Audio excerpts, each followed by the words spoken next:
এই তো আর মাত্র আড়াই মাস পরই টি-20 বিশ্বকাপ শুরু হয়ে যাচ্ছে। আগামী বছরের 7 ফেব্রুয়ারি উদ্বোধনী ম্যাচ, 8 মার্চ ফাইনাল হবার কথা। ভারত এবং শ্রীলঙ্কা এই টি-20 বিশ্বকাপের যৌথ আয়োজক। আগামী 25শে নভেম্বর এই বিশ্বকাপে অংশগ্রহণকারী 20টি দলের মধ্যে ড্র অনুষ্ঠিত হবে ভারতের মুম্বাইতে। দলগুলো কে কোন গ্রুপে পড়েছে, ম্যাচের শিডিউল কি, কে কোন ভেন্যুতে কখন খেলবে, এই সব কিছু আনুষ্ঠানিকভাবে জানানো হবে। তার আগে আজকে ক্রিকেট বিষয়ক জনপ্রিয় ওয়েবসাইট ক্রিকবাজ একটা রিপোর্ট করেছে। সেইখানে তারা বিশ্বকাপে অংশগ্রহণকারী 20টি দলের গ্রুপিংটা কেমন হবে সেটা জানিয়েছে। ওইটা যদি অফিসিয়ালি এরকম হয় তাহলে বাংলাদেশের গ্রুপটা কেমন হলো? আমরা কি গ্রুপ অফ ডেতে পড়েছি? আমাদের কি আসলে সহজ গ্রুপে পড়ার কথা ছিল? পড়া কোনোরকম কোনো সুযোগ ছিল? যেই গ্রুপটাতে আমরা পড়েছি সেইখান থেকে পরবর্তী রাউন্ডে গ্রুপ পর্ব পেরিয়ে যাওয়ার সম্ভাবনা বাংলাদেশের কতটা থাকবে, টুর্নামেন্টের ফরম্যাটটা কেমন হবে, এই সব কিছু মিলিয়ে আলোচনাটা করছি। দেখুন, প্রথম কথা আমি বলে রাখি, বাংলাদেশ গ্রুপ অফ ডেতে পড়েছে এটা আপনি বলতে পারেন, এবং একই সঙ্গে এটা আপনাকে অবশ্যই বলতে হবে বাংলাদেশের সহজ গ্রুপে পড়ার কথা ছিল না, সহজ গ্রুপে পড়ার কোনো সুযোগই আসলে ছিল না। কেন সেটা আসলে ছিল না? 2024 সালে টি-20 বিশ্বকাপটা হয়েছিল ওয়েস্ট ইন্ডিজ এবং ইউএসএতে। 20টি দল তখনও অংশ নিয়েছিল। সেইবার যেই ফরম্যাটে হয়েছে এই বিশ্বকাপও একই রকম ফরম্যাটে হচ্ছে। 20টা দলকে প্রথমত 4টা গ্রুপে ভাগ করা হবে, প্রতিটা গ্রুপে 5টি করে দল। প্রতিটা গ্রুপে দলগুলো নিজেদের সঙ্গে একটা করে ম্যাচ খেলবে। শীর্ষ 2টো করে দল পরের রাউন্ডে উঠবে, সুপার 8 যেটার নাম। সুপার 8-এ ওই 8টি দলকে আবার 2 গ্রুপে ভাগ করা হবে, 4টা করে দল, অর্থাৎ ওইখানটাতে গিয়ে প্রতি গ্রুপে আবার দলগুলো অন্য দলগুলোর সঙ্গে একটা করে ম্যাচ খেলবে, এবং 2 গ্রুপেরই শীর্ষ 4টা দল সেমিফাইনাল উঠবে, তারপরে ফাইনাল। এই হচ্ছে গিয়ে গতবারের ফরম্যাট ছিল। এইবারের ফরম্যাটটাও একই রকম রয়ে গিয়েছে। এখন গতবার বাংলাদেশ গ্রুপ অফ ডেতে পড়েছিল, হ্যাঁ পড়েছিল। আপনি বলতে পারেন সাউথ আফ্রিকার সঙ্গে আমরা ছিলাম, শ্রীলঙ্কার সঙ্গে বাংলাদেশ ছিল, নেপাল এবং নেদারল্যান্ডস। সো সেইটাকে আপনি গ্রুপ অফ ডেট বলতে পারেন। এইবার যেই গ্রুপিংটা দিয়েছে ক্রিকবাজ, সেই অনুযায়ী বাংলাদেশের গ্রুপে ইংল্যান্ডের থাকার কথা, ওয়েস্ট ইন্ডিজের থাকার কথা, নেপালের থাকার কথা এবং ইতালির থাকার কথা। ইতালি, তারা এখন ক্রিকেট খেলে, টি-20 বিশ্বকাপের জন্য তারা কোয়ালিফাই করেছে। ফুটবল ওয়ার্ল্ড কাপে গত 2টা বিশ্বকাপ 2018 এবং 2022 সালে কোয়ালিফাই করতে পারেনি, যারা ফুটবল ইতিহাসের সফলতম দলগুলোর একটা, 4বার বিশ্বকাপ জিতেছে। ইনফ্যাক্ট 2026 বিশ্বকাপেও এখন তাদের প্লে অফ রাউন্ড খেলতে হচ্ছে, সেইখান থেকেও কোয়ালিফাই করতে পারে কিনা ওইটা নিয়ে প্রশ্নবোধক চিহ্ন রয়েছে। তবে ক্রিকেট ওয়ার্ল্ড কাপ, টি-20 ওয়ার্ল্ড কাপে ইতালি খেলছে এবং বাংলাদেশের গ্রুপেই খেলছে। এই যে 5টা দল, এই 5 দলের মধ্যে 2টা দল খেলবে সুপার 8 পর্বে। বাংলাদেশের জন্য তাই চ্যালেঞ্জটা কঠিন না? অবশ্যই বাংলাদেশের জন্য চ্যালেঞ্জটা অনেক বেশি কঠিন।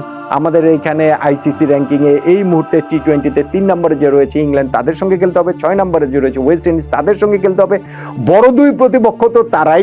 নেপালকেও আপনি একেবারেই উড়িয়ে দিতে পারবেন না, তারা ওয়েস্ট ইন্ডিজকে হারিয়েছে, নিশ্চয়ই সেটা আমরা ভুলে জানি। ইনফ্যাক্ট গত টি-20 ওয়ার্ল্ড কাপেও বাংলাদেশ নেপাল এক গ্রুপে ছিল এবং আমাদের কিন্তু তাদের হারাতে মোটামুটি ঘাম ঝরে গিয়েছিল। 106 রানে আমরা অল আউট হয়ে একটা বিরাট অঘটনের শিকার হয়ে যাই, কিনা ওরকম একটা অবস্থা ছিল। পরে যাই হোক, তাদেরকে আবার 85 রানে আটকে দিয়ে আমরা 21 রানে ম্যাচটা জিতে নিয়েছিলাম। এখন বাংলাদেশের আমি বলছি যে গ্রুপ অফ ডেথ, আমাদের কি সহজ গ্রুপে পড়ার কোনো আসলে অপশন ছিল কিনা? ভাই, অপশনটা থাকবে কিভাবে আমাকে বলেন। টি-20 ফরম্যাটে আমরা যদি র্যাঙ্কিংও হিসাব করি, বাংলাদেশ 9 নাম্বার র্যাঙ্ক দল এবং আমাদেরও পরে রয়েছে আফগানিস্তান। ফলে 4টা গ্রুপ যে হবে, সেই 4টা গ্রুপে বাংলাদেশের সঙ্গী হিসাবে যে কোনো 2টা বড় দল তো থাকবেই সবসময়। সো বাংলাদেশ যেই গ্রুপেই পড়ুক না কেন, সেইটাই গ্রুপ অফ ডেথ, সেইটাই বাংলাদেশের জন্য টপকে যাওয়াটা চ্যালেঞ্জিং।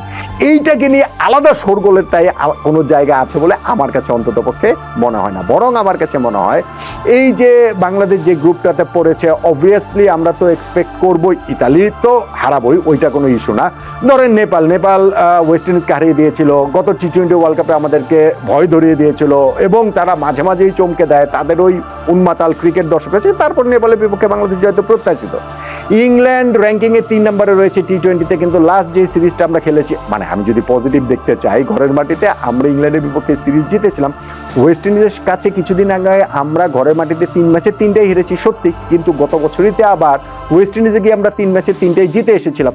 ফলে বাংলাদেশের জন্য গতবার আমরা সাউথ আফ্রিকা, শ্রীলঙ্কার গ্রুপ থেকে সুপার 8-এ উঠেছি। এইবার এই ইংল্যান্ড ওয়েস্ট ইন্ডিজের গ্রুপ থেকে আমরা সুপার এইটসে উঠতে পারবো না গ্রুপ পর্ব পেরিয়ে, আমার কাছে সেইটা মনে হয় না। এবং গ্রুপটা যে ভয়ঙ্কর রকমের কঠিন বাংলাদেশের হয়েছে, আমার কাছে সেইটাও মনে হয় না। যেমন হওয়ার কথা ছিল তেমনই হয়েছে।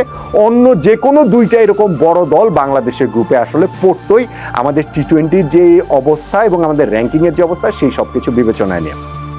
অবশ্য র্যাঙ্কিংটাকে এখানে খুব বেশি বড় করে দেখার সুযোগ নাই, কেননা ফুটবলে যে ড্র অনুষ্ঠিত হয় বিভিন্ন টুর্নামেন্টে, স্পেশালি ফুটবলের ক্ষেত্রে আমি বলতে পারি, অন্যান্য সব খেলার ক্ষেত্রে এটা প্রযোজ্য, সেইটা হয় একটা ফেয়ার জায়গা থেকে, যে হয় র্যাঙ্কিং অথবা ধরেন দলগুলোর অবস্থা, অনেক কিছু বিবেচনা করে। কিন্তু ক্রিকেটের ক্ষেত্রে সেইটা খুব একটা প্রযোজ্য না, কেননা ইন্ডিয়া পাকিস্তান ফিকচার দেখলে আপনি বুঝতে পারবেন যে এই দুইটা দল সব সময় সব জায়গায় মাল্টিনেশনাল টুর্নামেন্টে যখন একসঙ্গে থাকে তখন তারা গ্রুপ পর্বেই মুখোমুখি হয়েই যায়। সেইটাতে ক্রিকেটেও ইন্টিগ্রিটি যতটা না থাকে তার চেয়ে বেশি করে, ওটা আসলে থাকেই না, সবচেয়ে বেশি করে থাকে হচ্ছে গিয়ে এর কমার্শিয়াল ভ্যালুটা। এবং এইবারে টি-20 ওয়ার্ল্ড কাপেও ক্রিকবাজের ফিক্সার গ্রুপিং অনুযায়ী ইন্ডিয়া পাকিস্তান একই গ্রুপে পড়েছে, এবং ভারত এবং পাকিস্তানের ম্যাচের মানে গ্রুপে তাদের সঙ্গী যে বাকি তিনটা দল, সেই তিনটা দল আবার খুবই দুর্বল। আপনি এই জায়গাটাতেও খেয়াল করে দেখুন যে তাদের সঙ্গী হিসেবে এখানে থার্ড যে দলটা, সেই মানে যারা তাদেরকে একটু হেডেক দিতে পারে ওই রকম দলকেও আসলে এই গ্রুপিং এর মধ্যে রাখা হয়নি। তাদের সঙ্গে রয়েছে নামিবিয়া, নেদারল্যান্ডস, ইউএসএ। অবভিয়াসলি এই দলগুলো তো আপসেট ঘটাতেই পারে, গত টি-20 ওয়ার্ল্ড কাপে হইতে ইউএসএ হারিয়ে দিয়েছিল পাকিস্তানকে। বাট আমি বলছি যে গ্রুপিংটা করার সময় এটা এনশিওর করার চেষ্টা করা হয়েছে যে ইন্ডিয়া পাকিস্তান তো গ্রুপে একসঙ্গে থাকবেই, মুখোমুখি হবেই, এবং তারা যেন ওই সুপার 8 পর্বেও তারা এই দুইটা দল চলে যেতে পারে। এবং সেইখানটাতে ক্রিকেটেও ইন্টিগ্রিটির চেয়ে আসলে কমার্শিয়াল ব্যাপারটাই এখানটাতে প্রাধান্য পেয়েছে। অন্য যে দুইটা গ্রুপ, ধরেন শ্রীলঙ্কা তো কো হোস্ট আরেকটা আয়োজক ভারতের পাশাপাশি, তাদের গ্রুপটাতে অস্ট্রেলিয়া রয়েছে, জিম্বাবুয়ে রয়েছে, আয়ারল্যান্ড রয়েছে এবং ওমান রয়েছে। তো শ্রীলঙ্কার গ্রুপটাও কিন্তু খুব সহজ হয়নি অস্ট্রেলিয়া জিম্বাবুয়ের উপস্থিতির কারণে। আয়ারল্যান্ডের কথা বলতে পারেন যে একেবারে আইসিসির ফুল মেম্বার আরও তিনটা দল শ্রীলঙ্কার সঙ্গে রয়েছে, অর্থাৎ 4টা দল এই গ্রুপটাতে রয়েছে। এবং আরেকটা গ্রুপ যেটা, সেইখানটাতে গত টি-20 ওয়ার্ল্ড কাপের যারা ফাইনালিস্ট ছিল, ভারতের কাছে ফাইনালে গিয়ে জিততে জিততে যারা হেরে গিয়েছিল, সেই সাউথ আফ্রিকার গ্রুপটাতে নিউজিল্যান্ড রয়েছে আফগানিস্তান এবং অন্য দুইটা দল ইউএই, ও ওই গ্রুপটাতে তাদের সঙ্গে এই যে তিনটা যে বড় দল রয়েছে তার সঙ্গে ইউএই এবং কানাডা আরও দুইটা দল রয়েছে। আপনি এখন দেখেন যে গ্রুপগুলো যদি আপনি এভাবে দেখেন যে বাংলাদেশের গ্রুপটাতে ইংল্যান্ড রয়েছে, ওয়েস্ট ইন্ডিজ রয়েছে, বাংলাদেশ রয়েছে, কঠিন গ্রুপ। আপনি এই নিউজিল্যান্ড, আফগানিস্তান, সাউথ আফ্রিকা তিনটা দল এক গ্রুপে, কঠিন গ্রুপ। ইভেন শ্রীলঙ্কার যে গ্রুপটা, শ্রীলঙ্কা, অস্ট্রেলিয়া, জিম্বাবুয়ে থাকার কারণে মোটামুটি কঠিন গ্রুপ। আর ইন্ডিয়া পাকিস্তানের গ্রুপ, ইন্ডিয়া পাকিস্তানের জন্য সবচেয়ে সহজ গ্রুপ, কেননা তাদের গ্রুপের বাকি 3 দলের মধ্যে কোনো দলটাকে এরকম অন্য যে 3টা গ্রুপ রয়েছে ওইভাবে আপনি ধরতে পারবেন না যে এই তৃতীয় কোনো একটা দল, নামিবিয়া বলেন, নেদারল্যান্ডস বলেন কিংবা ইউএসএ বলেন। সো এইখানটাতে ফিক্সারের ওইরকম একটা সুবিধা ইন্ডিয়া পাকিস্তান সবসময় পেয়ে থাকে। টুর্নামেন্টটা এইবার যে ভারত পাকিস্তান ম্যাচটা হবে, সেই ম্যাচটা তো অবভিয়াসলি ভারতে তো আর হবে না, সেই ম্যাচটা হবে নিরপেক্ষ ভেন্যু। তার মানে ভারত পাকিস্তানের জন্য নিরপেক্ষ ভেন্যু শ্রীলঙ্কাতে সেই ম্যাচটা আয়োজিত হবে। ক্রিকবাজ বলছে সেটা 15ই ফেব্রুয়ারি ওই ফিক্সচারটা রয়েছে। আর টুর্নামেন্টের সেমিফাইনাল দুইটা মুম্বাইতে ও কলকাতায় হওয়ার কথা, এবং ফাইনাল হওয়ার কথা আহমেদাবাদে, যদি না পাকিস্তান টুর্নামেন্টের সেমিফাইনাল ফাইনাল পর্যন্ত যেতে পারে। যদি পাকিস্তান চলে যায়, পাকিস্তান তো আর ভারতে এসে খেলবে না, সেই ক্ষেত্রে একটা সেমিফাইনাল এবং ফাইনালের বিকল্প ভেন্যু হিসেবে শ্রীলঙ্কার কলম্বো থাকবে।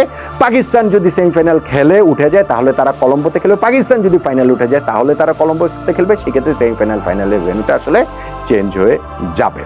সো বাংলাদেশের ক্ষেত্রে এই ফিক্সারটা, ক্রিকবাজের এই রিপোর্ট যদি ঠিক হয়, তাহলে যে বাংলাদেশ গ্রুপ অফ ডেতে পড়ে গেছে, আমার কাছে সেটা মনে হয় না। আমরা যেই গ্রুপেই পড়তাম সেই গ্রুপটাই আমাদের জন্য গ্রুপ অফ ডেথ হতো। টি-20 ফরম্যাটে আমরা যেই জায়গাটা রয়েছি সেই বিবেচনা যদি আমরা করি, এবং গত টি-20 ওয়ার্ল্ড কাপের কথাও আমি বললাম যে সাউথ আফ্রিকা, শ্রীলঙ্কার গ্রুপ থেকেই তো আমরা সুপার 8 উঠে গেছিলাম। ইনফ্যাক্ট আমরা সেমিফাইনালে উঠতে পারতাম যদি না আফগানিস্তানের বিপক্ষে সেই ম্যাচটাতে আমরা ওই রকম ব্লান্ডার করতাম। 19 বলে 43 রান করার মতো একটা আমরা চেষ্টাটাই যে আমরা করিনি, ওই যে মাহমুদুল্লাহ রিয়াদ 5টা বল যে ঠেকে দিলেন, যাই হোক সেটা আমরা পারিনি। ফলে আমার এখানে ইংল্যান্ড ওয়েস্ট ইন্ডিজের গ্রুপে বাংলাদেশ পড়ার পরও আমার কাছে মনে হয় যে এই গ্রুপ থেকে বাংলাদেশের পক্ষে সুপার 8-এ যাওয়া সম্ভব খুবই সম্ভব। আর গ্রুপ অফ ডেথ বাংলাদেশেরটা আপনি ওইভাবে বলতেও পারেন, শ্রীলঙ্কার গ্রুপও বলতে পারেন, কিন্তু আমার কাছে সবচেয়ে কঠিন গ্রুপ যেটা মনে হয় সেটা হচ্ছে গিয়ে সাউথ আফ্রিকা, নিউজিল্যান্ড, আফগানিস্তান। এই যে এই তিনটা দল একই গ্রুপে রয়েছে, ওই গ্রুপটাকেই আমার কাছে মনে হচ্ছে যে গ্রুপ অফ ডেথ বাংলাদেশের গ্রুপের চেয়েও বেশি করে। কতটা একমত হলেন আপনি? এবং ভারত পাকিস্তান এই ফিক্সারটা যে সবসময় তাদের যে একই গ্রুপে রেখে কমার্শিয়াল ভ্যালু থেকে এই কাজটা যে করা হয় ক্রিকেটীয় সততার চেয়ে বেশি করে, এই বিষয়ে নিশ্চয়ই আপনাদের কারো কোনো দ্বিমত নেই, থাকার কোনো কারণও নেই।